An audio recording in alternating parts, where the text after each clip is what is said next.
Good morning. My name is Leslie Clithrow. I work at the department in the Office of Special Education Programs.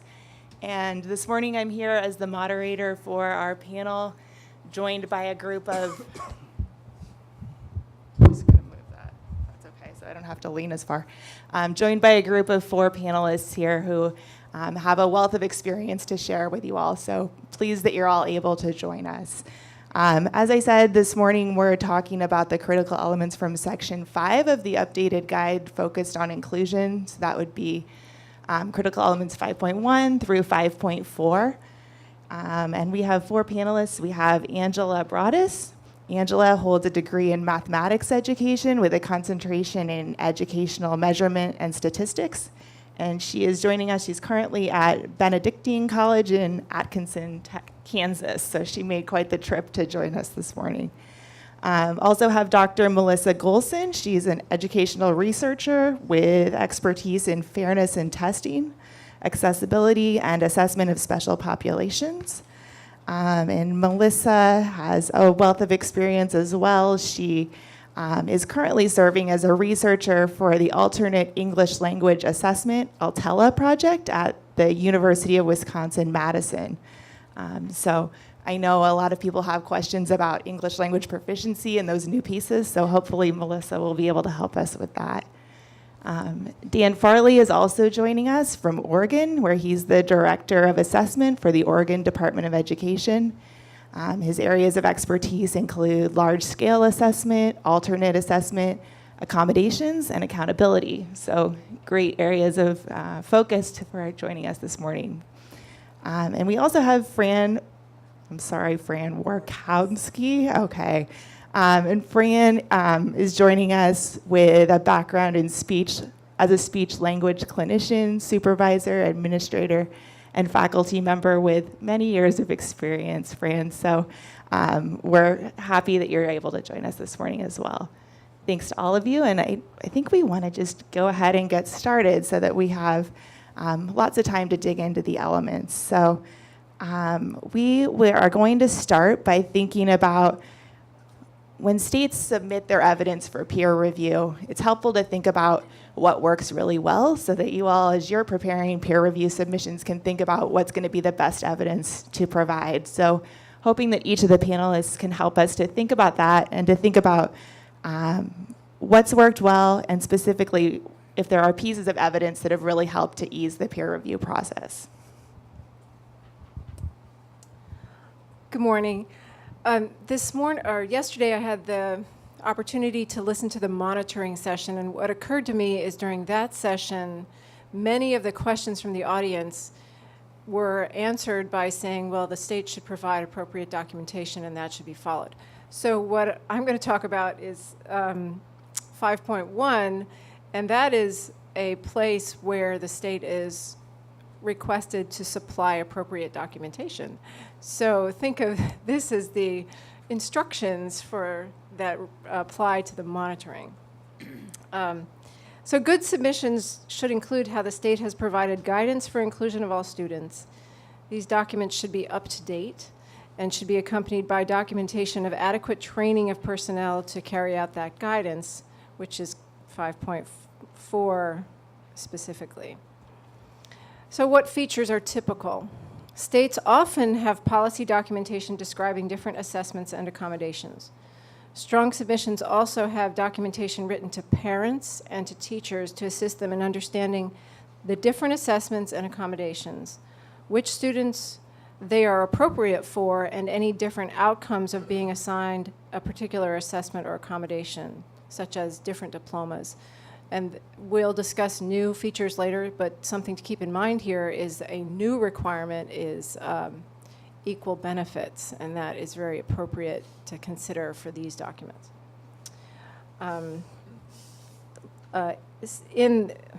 Related to that, it's particularly important to document any consequences related to students taking different assessments, such as alternate versus general assessment.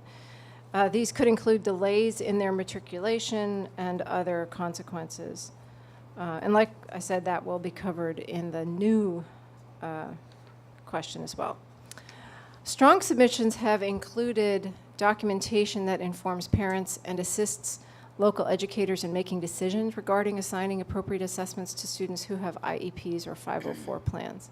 Sometimes this is in the form of flow charts or decision trees that help make it very discrete. And then they should be accompanied or are often accompanied by appropriate training manuals and records of staff having been trained. So really closing the loop on this is what we ask LEAs to do. This is how we support them in doing it, and then closing the loop on, oh, and we check that they do it also. But like I said, that's monitoring. Since this critical element typically is addressed with several different manuals, it is very helpful to check the relevance of the entire set of manuals. Sometimes one or more are out of date, refer to previous policies, or contain inconsistencies, making the reviewer's job rather complicated to figure out what's going on right now. So those are some guidelines that we thought of pertaining to 5.1. Okay. In terms of questions and answers, we were hoping to reserve about 20 minutes at the end of the conversation today for questions, so please just keep those in mind, and we'll hear from our panelists first. So we'll go to Melissa next. Can we just use this? Okay, can you hear me? Okay, so I'm going to cover 5.2, which is procedures for including English learners in academic content assessments. And what I've seen that has worked well, can we get that slide up, Leslie? There's a great example in the guidance, and I wanted to make sure that I referred to that first, because many of you may have never submitted to peer review, and when there's great examples, it's kind of like a little gold nugget. But sometimes they provide examples, but you may not understand why this is a good example. So one of the things that I want to go over with you on this page in your guidance is why this is a good example of a peer review submission. I thought it was excellent in that if you look at the first piece of that evidence, it talks about the state's procedures, and it talks about one of the evidence pieces that they submitted was instructions for student language acquisition plans for ELs and a template for the language acquisition plan for ELs. This guidance evidence, and the reason that I think this is very important, is because this tells us as a peer reviewer that you are determining individual supports out of your selection and array of possible supports in content assessments. In addition to that, it also tells me that you're considering what EL supports are available according to each content area. Many supports that are available for math, for example, on a content assessment are not available on an ELA content assessment. That should be reflected in your participation guidelines. And for this example, I'm presuming that that participation guidelines shows that individualization and how those selections of those accommodations or accessibility supports for English learners and English learners with disabilities are able to be provided to students on an individualized basis. The second set of evidence is the TAM. We all call that. It's really the test administration manual. In the manuals, there should be specific guidance, not only around which supports are available per content, but also any cautionaries around test security concerns, a cautionary for anybody who is actually selecting an accommodation or a support for an individual student. And I'm going to give you one example. When I was a state person, we had the opportunity to use stack translations for students. Stack translations really adds to the cognitive load, and at that time it was only provided in Spanish. Because it wasn't clear in the first round of guidance, many students who were of other languages selected stack translations, not understanding fully what stack translations was. So in your participation guidelines, you need to be very specific as to what are the limitations and the exact way that this accommodation or support is provided to individual students and any test administration concerns. And when I've seen participation guidelines that are excellent, that's what they do. They really are very specific in what's provided. if they don't want you to provide something, it also tells you why that might be a violation of the construct. And that's really important in the area of ELA content if you're not going to provide access, for example, because a test has decoding or some other reason that would be make it an unreliable assessment. And then in the third bullet down, if you will look, it says, for the general assessment, information regarding the selection of accommodations is in the state accommodations manual. When I've seen that, we also code for state folks as participation guidelines. So when I've seen state guidelines for participation in all state assessments, I should be able to see not only your documentation for your general summative, but also your alternate assessment. And many times I do not see the alternate assessment, or there's a submission that it's not coherent, so that you submit 4 or 5 documents. And that begs the question, how are you maintaining fidelity in the selection of accommodations and accessibility supports across assessments, especially when you have many teachers who are making decisions for both? Special educators, for example, make decisions for general and alternate content assessments. So they need that guidance, and the more documents and that you have out there, the more likely you are to have a lot of confusion. So that's just my cautionary tale. And then in that participation guidelines, you would want to have all of the accessibilities not only defined, but how the support is allowed and who might benefit from this support. Not every support is a recommended support for all learners. And this is especially true when you think about language proficiency.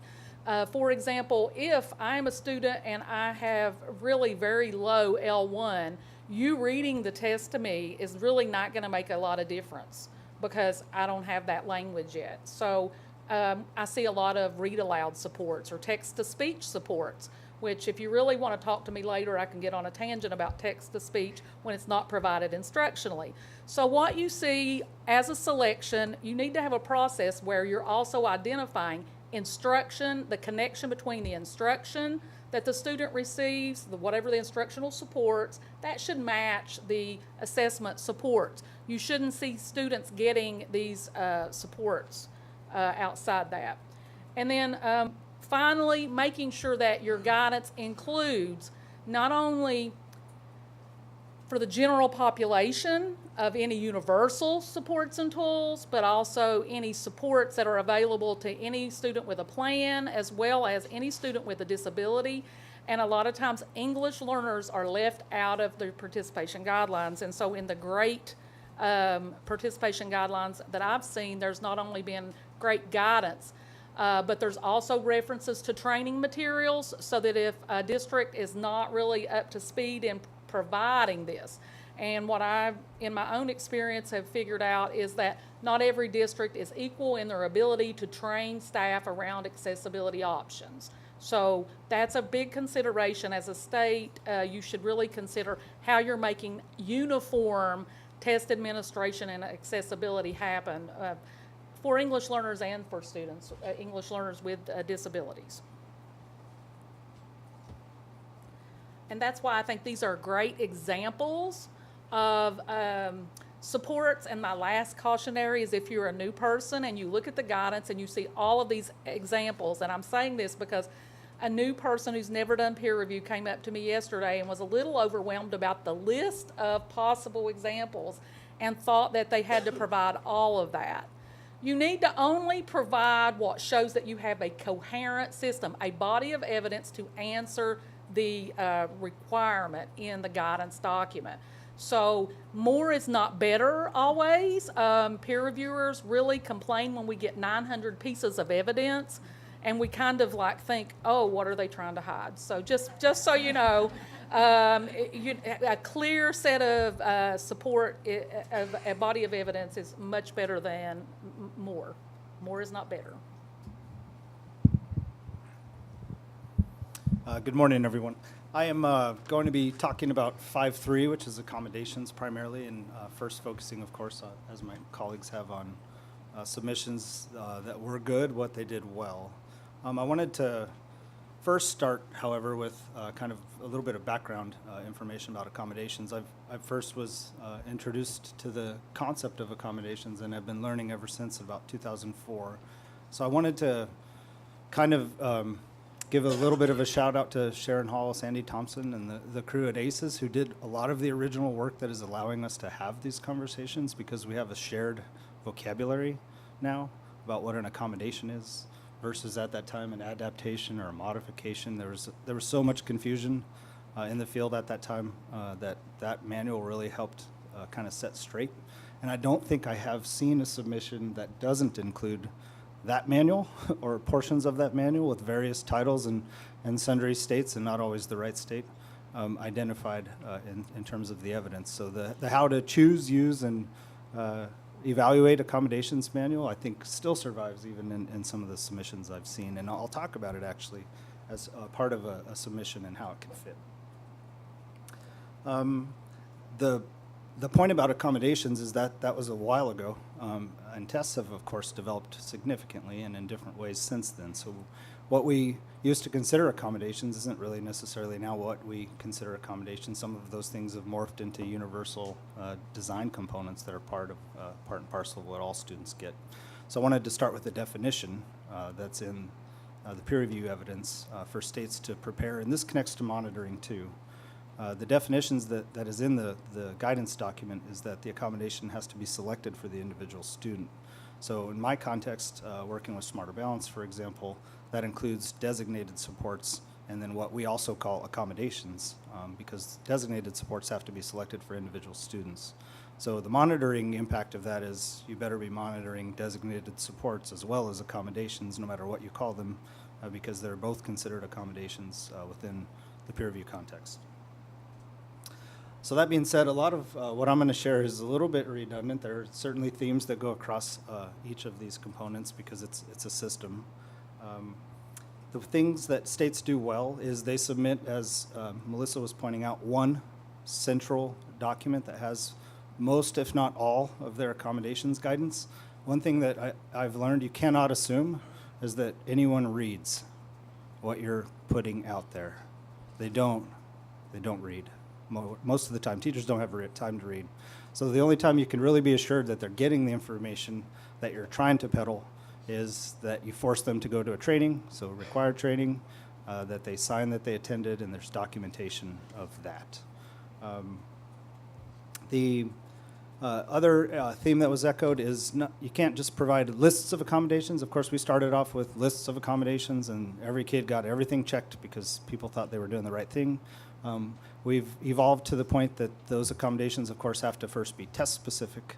Then they have to be sensory or cognitive support specific as well for the students. So the guidance that states provide has to elaborate not only the accommodation, what assessments that it's appropriate for, and also the kind of sensory or cognitive profile of the students who would require that accommodation for that particular assessment. The one thing that I haven't seen many states do very well, and it's still a burgeoning area of research, but you at least have to provide documentation in the form of a literature review, or in the case that it's available, evidence or research that supports the decisions that you've made around accommodations. In other words, which accommodations are not violating the construct that you're trying to measure. Last, evidence that training on how to use the manual from ACES has actually been provided. So I've seen more often than not, states will submit a manual that conveys information about how to do the training. I haven't seen much documentation that training actually happened. And that manual, I haven't seen the PowerPoint that used to go with that manual, but that manual used to be accompanied by a PowerPoint training. So it was really a holistic system where states could insert their regulations. They had a PowerPoint that went right along with it, so the state just had to plug and play the PowerPoint, document questions, document who attended, et cetera. So it's not plug and play. It's more complicated now than back then, but at least those are some ideas for you to have in mind. Finally, and this is a process that I haven't seen evidence of yet, so this is maybe, except for I think in Oregon we have this one covered, because we're Oregon. The evidence that the state have a process to review requests for unique accommodations.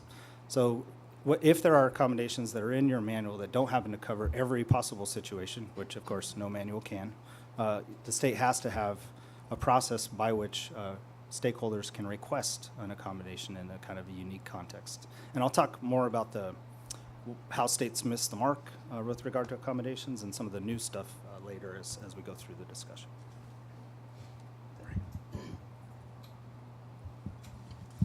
Good morning. Thank you for joining us at the first session in the morning. We really appreciate it, and my colleagues certainly laid out. I'm going to talk about what you need to do around the monitoring component in 5.4, and my colleagues laid out exactly what you would be looking at as a good selection in monitoring, looking at the policies and procedures, the administration manual, the training, both in EL and special education, and we across all assessments. So when we see something that's good, you can't hear me. I'll get a little bit closer. So when we see something that really we think is exemplary, is it shows a coordinated approach across, not only across assessments, but across your program areas. It's not assessment doing one thing and special ed doing something else. And that is probably the biggest area, which is our next area. What do people do? And that's what happens. And you can see the disjoint in all the materials, in the training program, and then into delivery of services to children. And I think it's going to be more important as we're adding new assessments to this process to be real deliberate and to really go back. This is a nice time for you to go back and relook at how you're handling all your accommodations, your test manual, your training, so that you do incorporate everything. And really, it's a lot easier. I know everyone gets excited about the monitoring, but there are so many ways to do this and so many people that are already doing multiple pieces on site in different areas. It's a matter of you at the state coordinating it and integrating this across the program areas. It's your leadership that makes the difference. So I kind of want to appeal. You can do it. You have all the resources available. And you all have really very good ideas on how you would do it. There's not one way to do it. And I think the feds have been very good about saying, look at what the issue is that you have to address, and everyone knows there's multiple ways to do it because some are huge states, some are small. You look at the disbursement of staff. A lot of us may have regional staff that we can use to assist us in some things. So I just want to put that caveat is that it is about what works for you. And if you could please use this opportunity now with some new assessments coming in to relook at how you have everything organized, because it will be a lot easier for you in the end if you're able to make use of all of the staff in all of the areas to assist, including your outside, your vendors, your consultants, and your university folks that are part of it. So I would say the best thing that we've seen is coordinated approaches. When the manual talks about the general assessment, you have a list, and you have the alternate assessment, and everything is together in one place because it is the same personnel. When you get into special ed, it's the same people that are working across, and each year they can be in a different area. As we know, they might be working with kids with significant cognitive disabilities this year a lot, and it could be next year it's going to be kids with dyslexia. So they have to be prepared and ready to handle everything. So when you talk about your training, we heard we want to know evidence, that we want to see that there was some documentation that you actually did the training. You didn't just send out the PowerPoint. When correspondence goes out from the Department of Education to your test coordinators, most run district test coordinators, we have local coordinators, we have, assessors, we have multiple ways that we address it as states. But when you send the information out, you're sending it jointly to assessment, special education, and the EL program, the Title III, so that everybody knows what's up and what's coming so that you're together. And you see that with the letters that we get. We can see that there is coordination across program areas. That is always very helpful. And then all of your policies and procedures in each one of those areas, the testing, the information, to the field is consistent. And then when you do the monitoring on site, and lots of ways to do this on site, you see that across the personnel that you have, you deploy them in ways that is efficient for you. So it doesn't mean that special ed only monitors special ed. You have provided some training for all your monitors, whether you do it from the state and or part of a local group, and I like the local group. I think if you want them to know what they need to do in administration, and we saw this with our alternate, you have to have them involved in evaluating, did this work right? Because that piece of the evaluation of the process helps them to then reflect and be better in the test administration. So I would encourage you, if you're not using some locals and you're doing it all through the state, use some of them because it does help you and it gives you extra bodies to go. There is no number on what you do in the monitoring, but you need to, again, as a state, decide how are you going to do the monitoring. How are you going to deploy? What risk factors are you going to use? How exactly you will go about it. Some suggestions that we see, and when I see the disconnect, I see that they didn't include anything in special ed. We're out monitoring all the time. We are identifying districts at high risk. We have the forms. We interview parents. We interview teachers. We look at IEPs. Are they in fact getting what they need in accommodations and instruction? You're looking at the assessment file.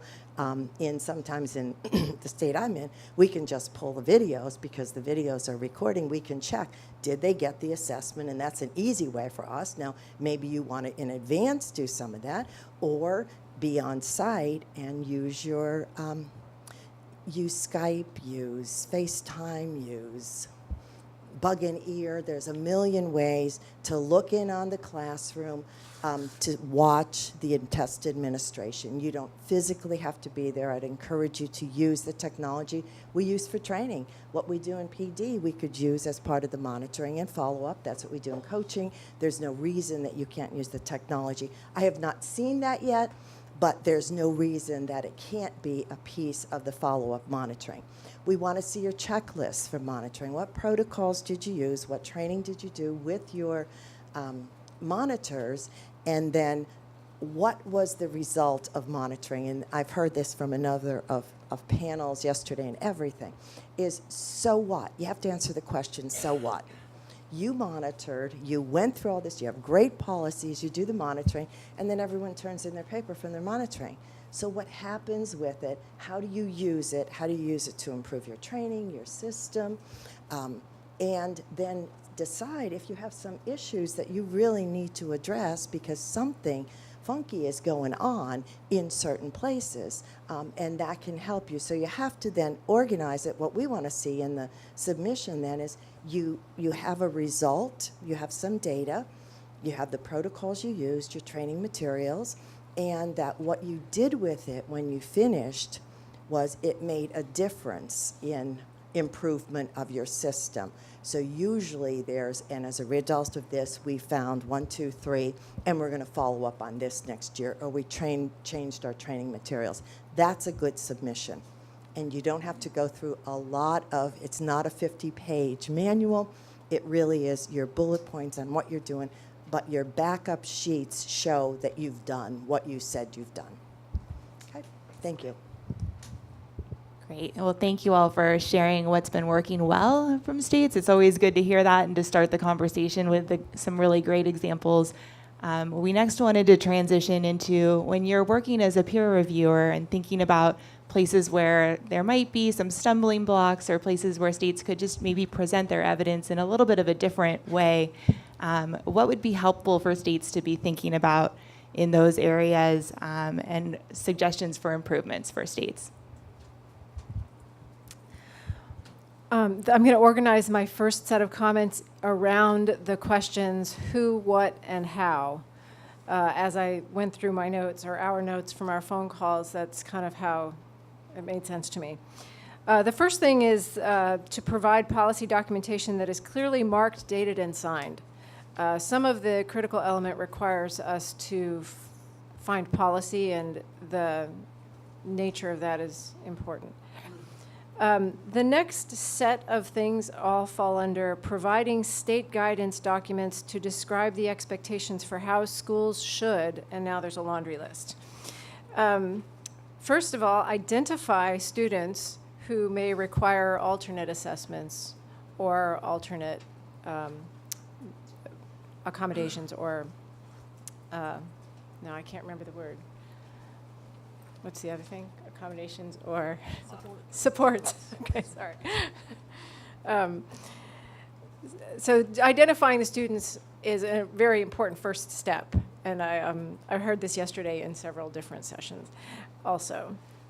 Next, describe procedures for determining which assessments students will take. Communicate policies and opportunities to parents and stakeholders. This is a really important one. That is sometimes difficult to find.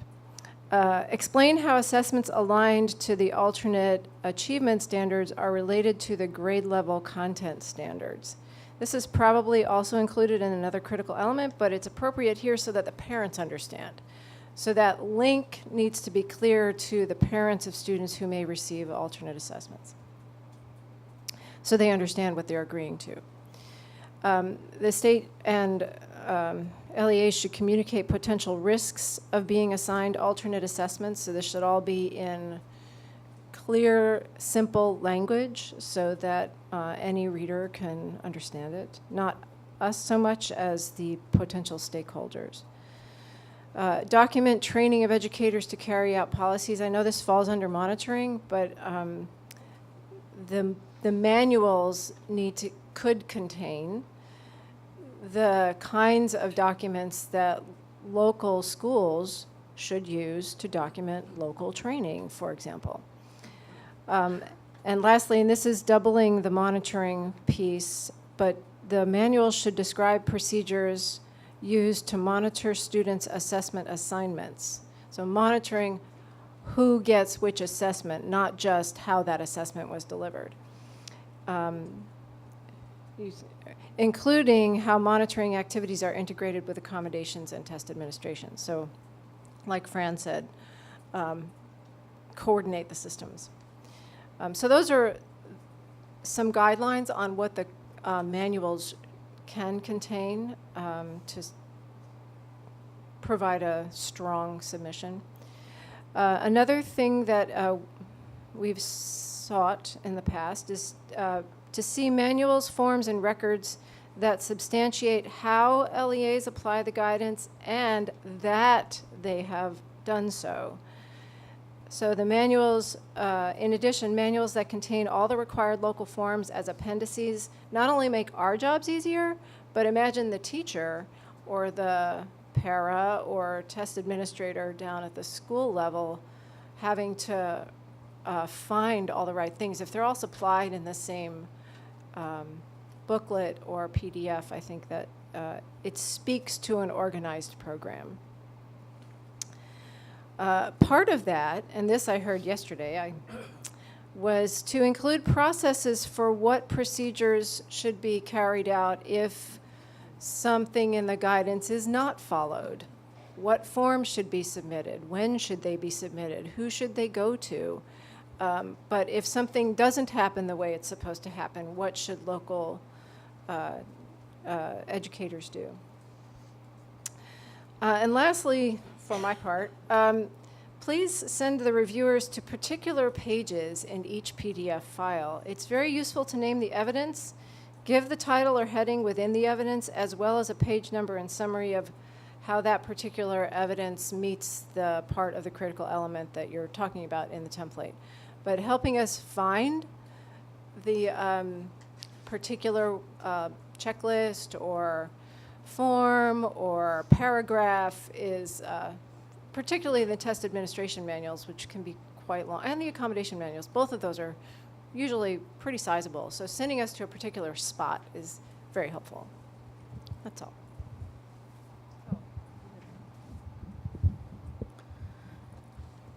So I'm going to focus on English learners and what I think has been the gap. A lot of peer review submissions that I've been able to look at are kind of relatively rocking 5.1 with the disabilities evidence and very lacking in the 5.2 of English learning. So sometimes there's no guidance at all. I don't understand when I look at your guidance for 5.2, if you already have processes for provision of accessibility and supports for students with disabilities, why you would not be doing that for English learners. Just because, and I've been told by other colleagues, well, it's not a requirement. But I don't know if you don't know if you're not training on the selection of linguistic supports for your English learners, then you don't know, and you're not looking at the provision of that once that's identified. So you're not training, you're not identifying which supports might be appropriate for individual students. Then on test day, you're also not monitoring or documenting the provision on an individual basis that students who are ELs are getting those linguistic supports during and on the assessments, on the various content assessments. So without knowing that you have fidelity of those provision of those linguistic supports that have been identified, you don't really know if you have a valid and fair assessment of what that student knows and is able to do on the content assessment. So being able to document over accommodating students on test day or under accommodating students on test day is not only important for students with disabilities, but it is also equally important that English learners get the supports that have been identified for them in order for you to make assumptions about their performance of those students. And the lack of consistency in your guidance or evidence that you submit around your guidance is really glaring sometimes. There will be no rationale about why linguistic supports might be recommended for certain specific students. And I would like to talk about the use of glossaries. Just because a support is available on a specific platform doesn't have utility for every student. If you're not training on those specific linguistic supports and how they really can support student use, or if there's a disconnect between what the student is getting all year long and just because there's something available on the array of opportunities where you're checking, you have a lot of educators checking every box because they want to give students every opportunity, then they're really getting a very unique test experience. And I saw that especially when when I was in West Virginia, we first had linguistic supports more broadly, because a lot of folks that have English-only policies, and I'm going to talk about state policy now, how your test platform has created this access back in your theory of action, back in your, all of those critical elements before, they should be aligned. I should not get to section 5 and look at what's provided and see no guidance or relationship between what is provided on test day for an English learner, and there's no mention of that in your theory of action, or you're not monitoring it and you're leaving gaps. So it's really easy to see when you look across critical elements, what was the philosophy, what was the research basis for including or excluding specific linguistic supports. It could be a state policy issue. It could be that maybe you don't have a glossary in a certain language. There are lots of reasons and rationales that should be included about how you arrived at this set of supports. And you cannot overly rely upon your vendor. All vendors do not know all of your state policies. And so when I look at your participation guidelines, that's something the state usually puts together. And sometimes there's a disconnect between that participation guidelines and then the vendor TAM. And so when I'm looking at that, I'm thinking about your field. When you do your training, how do they make sense of those two documents? And you can't assume that they can take those two documents and merge them and understand how policy might impact what is available. So that is my cautionary tale about when I've seen submissions that don't look clear. It doesn't look clear to me that you have clearly have a test administration that you can monitor, that you're providing some kind of test day monitoring of who's getting accommodated and who's not on an individual basis. And if you're just using a checklist saying, here are the students we tested, and we know we trained everybody and we know they're good to go. All test administration is not administered with fidelity, and all of us who in here have done investigations can attest to that. So that's a very important point. And I just wanted to make sure that there's don't submit to me, you know, the CCSSO ACEs put out some participation guidelines like to help states frame what as a document to use. It's a great document, but you should not be submitting that as another separate piece of evidence. If I get a participation guidelines and that CCSSO document and your TAM, I have no idea what your test administration looks like in your state because you have maybe conflicting information across those three documents. So that's my cautionary tale and about what I think could really be improved.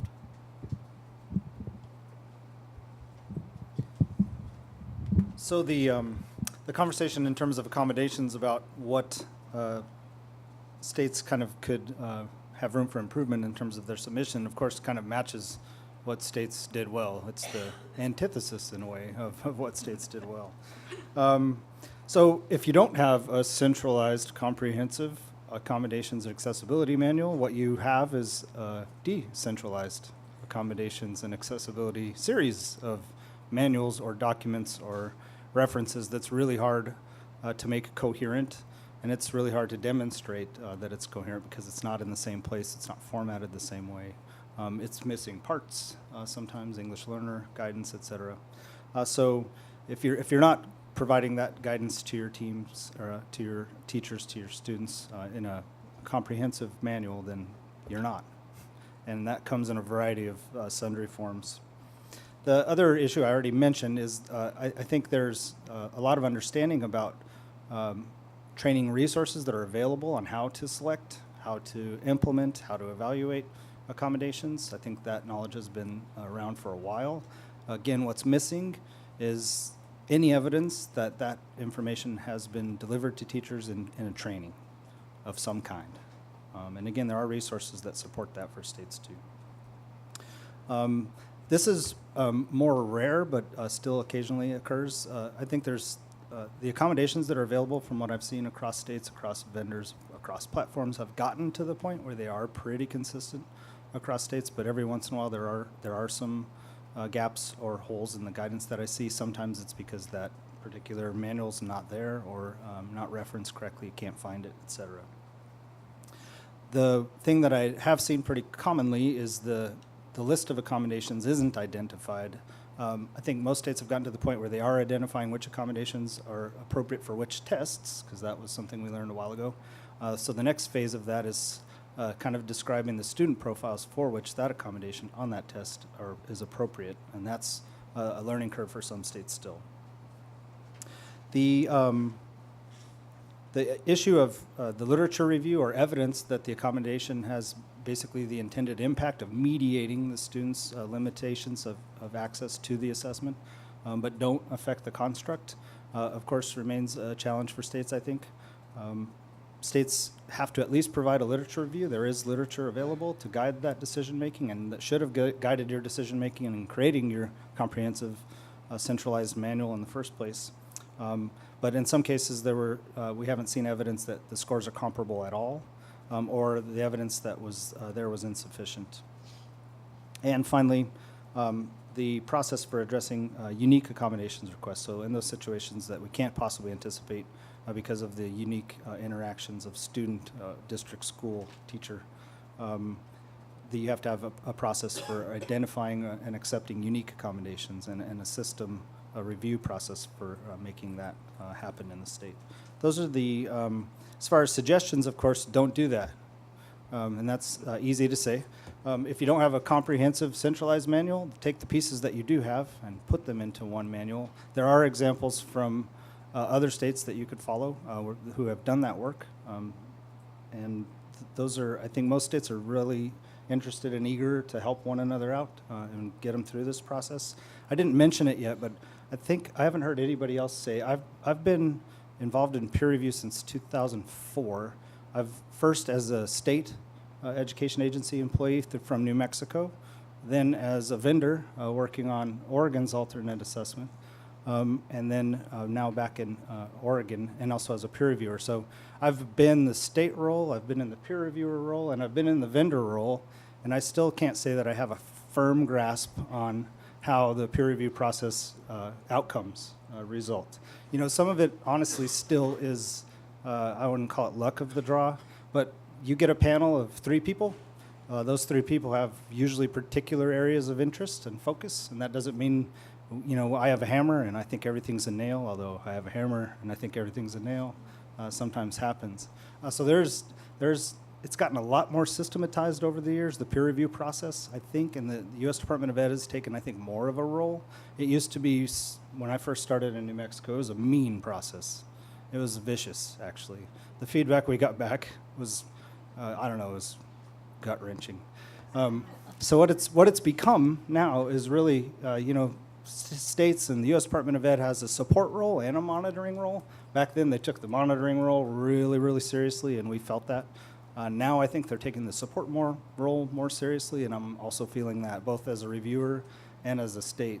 The point is to help us all figure this stuff out and get from A to Z. And I think states are interested in being partners in that. So if you're lost, certainly contact the U.S. Department of Education, contact other states. The U.S. Department of Ed can probably refer you to folks who did really well on that critical element, which a peer reviewer can't. We're pretty agnostic as far as that goes. We don't necessarily know which states did the best job. We don't see them all. That was a long side story, but hopefully an important one.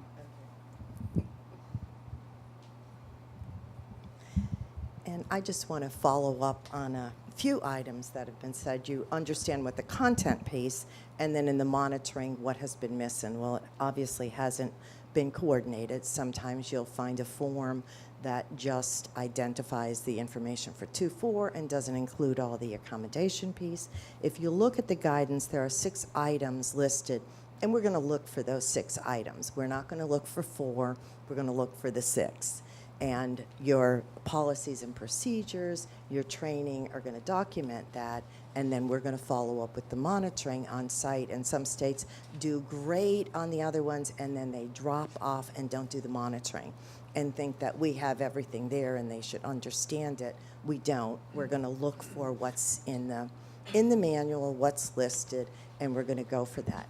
I just want to follow up on the teams there, and I've also been in the State Department of Ed implementing this and then as a peer monitor. And what I've seen is there are a lot of people that come to teams, and I think they do a nice job getting expertise in different areas. And many people have preferences, as you would know with anything you do, but the word has always been your preference does not make any kind of monitoring info for the school, for the state. Preferences go on the right-hand side, and sometimes you'll see them. If you look at your report, how it normally goes is the elements are on the left. In the middle is where you list what your critical elements are to it. And I want to echo Angela, yes, please put the page number. Don't say it's in the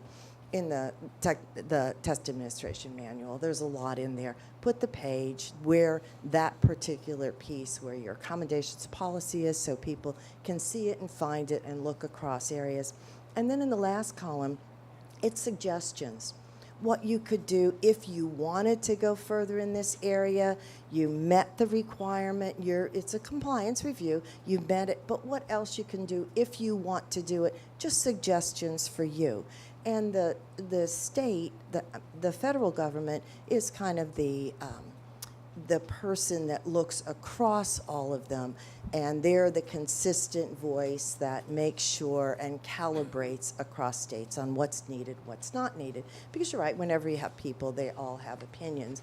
We run into a lot of opinions in the schools constantly. That's why I won't get on my soapbox why kids can't read, and we know what to do. But anyway, we all, there are always preferences you're going to run into. Preferences don't make it into the reports that go out to you because the feds are very careful to make sure that that doesn't occur. And we all appreciate that when we're sitting at the state side and getting something, because I've been monitored by other agencies and I have a comparison, and that's not always the case. So I do appreciate that the Fed role has been real consistent and very helpful to states, because we want, but you also need to be pushed. You can't expect that you say, well, I do it, and you didn't produce any evidence to support it. You need to then make sure that you have that and people can find it.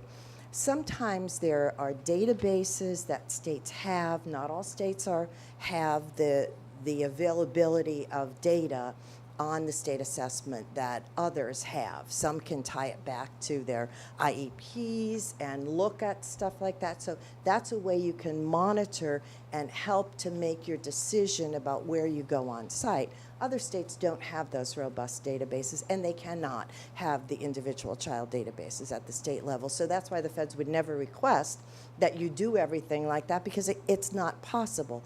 All of the states are different. If there's one plea, they're all different.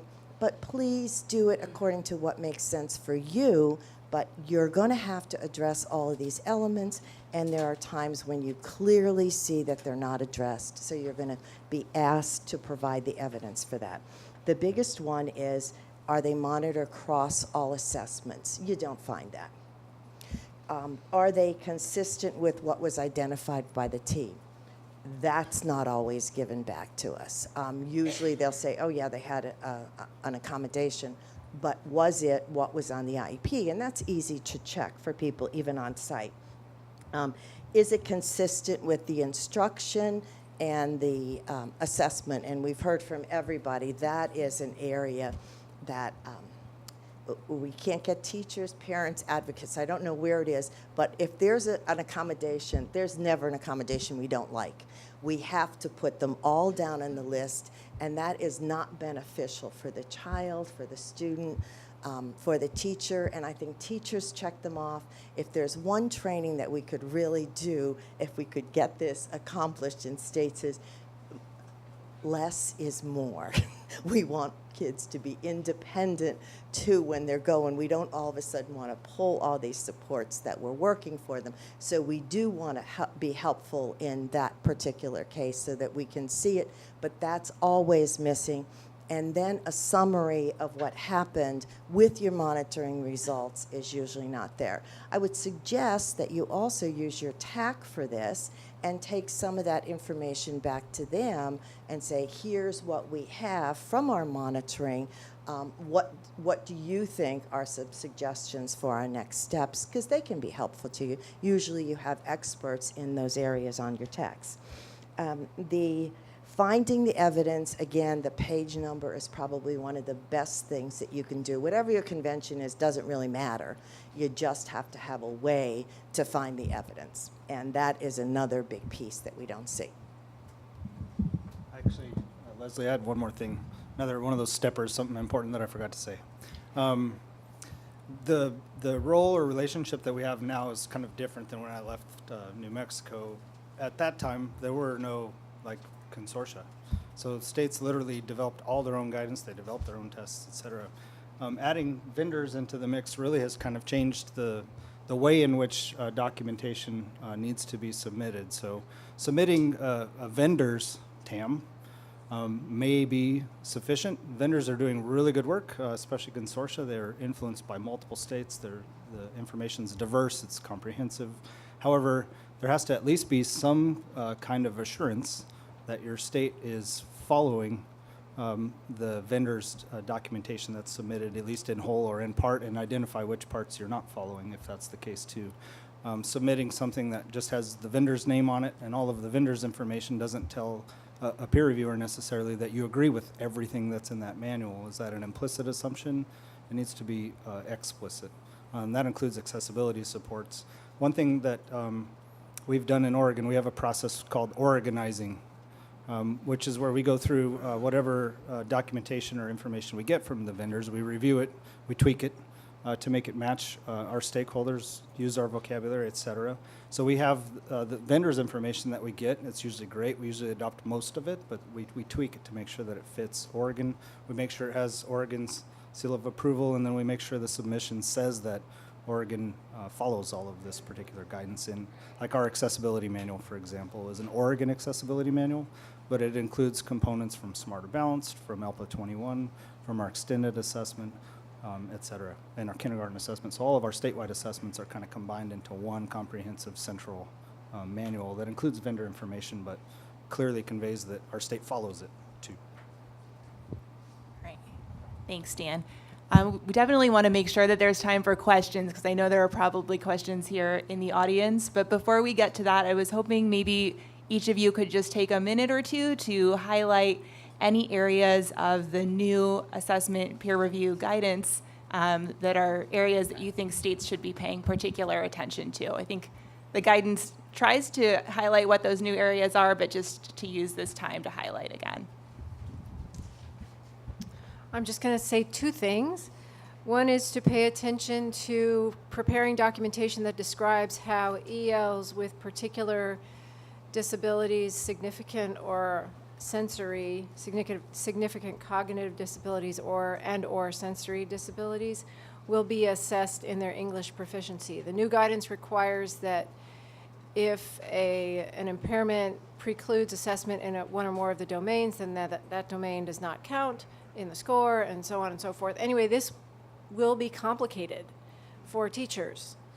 And any documentation you prepare for the review should read easily to the teachers who have to carry out all of the new policies. So I would urge you to jump on that soon. The other thing is the equal benefits provision of providing students accommodations or alternate assessments is an important detail that is included in the new guidance. There's good information in the front matter of the guidance in addition to seeing it in the particular critical elements where it's relevant. And so there's nothing really new on 5.2 and the inclusion of ELs, but I do want to say we've talked a lot on this whole panel about creating a really coherent participation guidelines. One thing that you have to realize is that participation guidelines have to be updated. Their assessment changes every year. You may have an accommodation or support allowed one year, you have new sets the next year. One of the great ways that you could provide some evidence under your meaningful consultation would be also to think about which TAC members you have that might be experts in the accessibility and having some kind of a review process. When I was in West Virginia, I had an annual meeting of what I called the Participation Guidelines Stakeholder Advisory Meeting. And I would set up teams of English learners with disabilities, students with disabilities, and they would review certain sections. And then it didn't fall on, I was the lone ranger of development of participation guidelines. And I really did not want advocacy groups coming back to say, oh, you didn't cover students who are visually impaired or hearing impaired, and what are those supports? So I made sure that I included those folks in a meeting, and I gave them the last year's participation guidelines, and I gave them what the new changes were, and I asked them to help me update those sections. And then I would send those drafts around, and that was very helpful in updating my participation guidelines on an annual basis, and it was always ready on the first day of school for every year. That's a lot to do on your own, and there's a lot to be said for getting your advocacy groups and your stakeholders, like your district test coordinators, played a large role. They know what's working, what's not working, and want to know those changes. I had 100% participation of anybody that was invited to come to that meeting. And do include your experts in accessibility to those meetings. I think that they have a lot to say and can help you with that guidance and creation of that participation guidelines. And in terms of accommodations, there are a couple new expectations. The one of which involves that the accommodations are not just simply made available, but they also can demonstrate interoperability with, say that 10 times fast, interoperability with assistive technology, and that it's available to measure academic achievement. So not just that it's available, but it's also relevant to the construct that you're trying to get at. I'm going to talk a little bit more about this, but I'll introduce the other kind of new topic first. The second new topic is that the accommodations for the assessments don't deny students with disabilities or English learners the opportunity to participate in the assessment and any benefits from participating in the assessment. And I think that last sentence is particularly linked to states who are pursuing the high school nationally recognized college entrance exam flexibility. There are other likely impacts about that. I'm going to have to think about that one a little more, but I think thinking about it in the high school context, it's pretty clear that college reportability is one of the primary concerns there. There were situations where those vendors were allowing an accommodation to be delivered, but then it wasn't yielding a college reportable score. And then they learned that that wasn't cool. So they went to the next step, which is where they allowed the accommodation, but then they flagged it on the score report. I'm not sure they've gotten past that step, but we need to get past that step. And one of the concerns for states, if you're going that direction, is monitoring and oversight and authority about what accommodations your students in your state can be provided on those exams. I think it's a big issue. Oregon actually, I just studied that issue for the last 8 months, wrote a pretty comprehensive report, and decided not to go that direction for about 6 reasons, and they're all really important. I'm happy to share that with you if you want. In terms of interoperability, I think one of the challenges there for states is connects to test security and third-party apps. There are a lot of assistive technology devices available now, and not all of them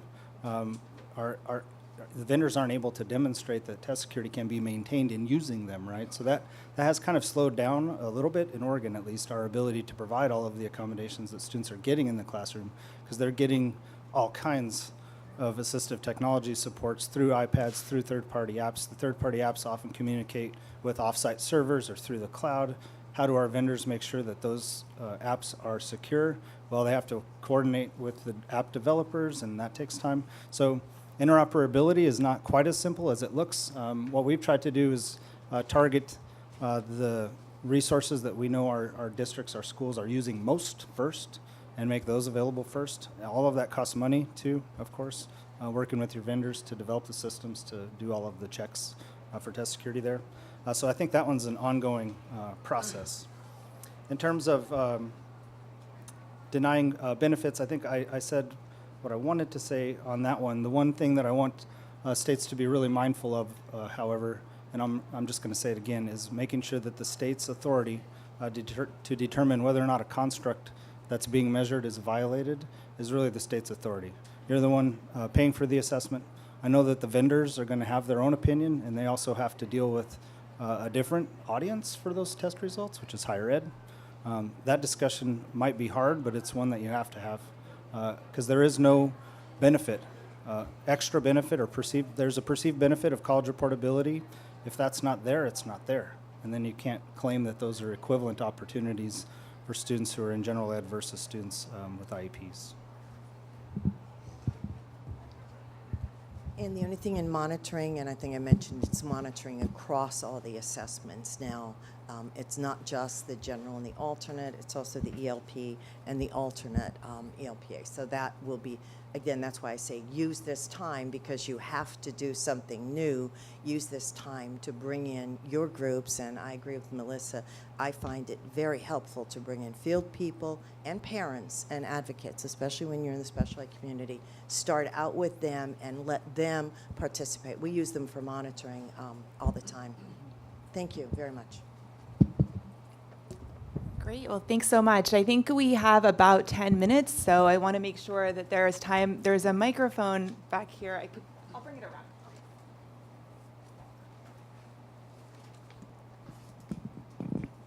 Okay, and when you're asking questions, if you could just identify yourself and then your question, that would be great.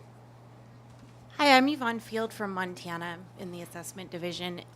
My question is about the monitoring piece, and what would a well-organized presentation of that monitoring information look like? Especially I'm thinking about, you have your plan, but how would you make it so that it's not 600 documents that show, that you actually provided the training and then that people took that? What would the best presentation of that information look like? Well, you're going to refer back to a lot of things that you already did in the monitoring to show what your policies and procedures are. That's already covered in other sections. So you'll hit that in other critical elements. And then what's your plan to go on site and off site, how you do monitoring, to select your selection process, who went through the training on how to monitor, what you were looking for, and give your attendance list, your PowerPoints that you used from that. Some people, you know, on the alternate, a lot of times we have the teachers test out at a certain level. You may want to do that with your monitors. That's always nice that there's some type of evidence that they're ready to go out and monitor. And that you assign and select places based on some type of risk factor and, again, from your data, complaints, issues that you've had, and that you have the people then on site addressing, and it's one person that addresses all of those components across the assessments. So they're looking at, you can do some of it in the beginning with your, when you're working with special ed, they can tell you who has accommodations. They've already monitored. What I've done is use the states that are already the districts already monitored, because I already have all that information from the monitoring, so I know what they've been doing. I know what they're cited on. I already have the parent responses to that particular file that we've reviewed, the teacher, so I have all that information. So then I just need to check it on site during the administration of the test and verify the others. So that makes it a little bit easier to do rather than starting from scratch. But you would then show that, how many, all your protocols, you're going to summarize that, and then you're going to do a discussion of what, so what? We did it. What does that mean then for our improvement of our test, the policies that we have, and the training that we need to do? So that sounds to me like there might be some kind of an annual report that we complete. You know, we have our plan, we go and we implement it, and then maybe we have a report that shows, you know, here's what we found and here's how we're addressing it. You can do that. I was just trying to think of how to actually. make that sort of one package instead of being like all of those documents and having it not really relate back to a process. Sure. One point on the monitoring that I wanted to make is that at 10:15 today, so in the next session, there's going to be a full panel on monitoring, which would also address the 5.4 questions too. So, other questions? I know I saw one here. So first, I really appreciate the clarification that when you talk about monitoring for peer review, you're including monitoring accommodations and those accessibility features that may or may not be embedded in the assessment. I'm not sure that was totally clear. And I was actually getting ready to say something about that.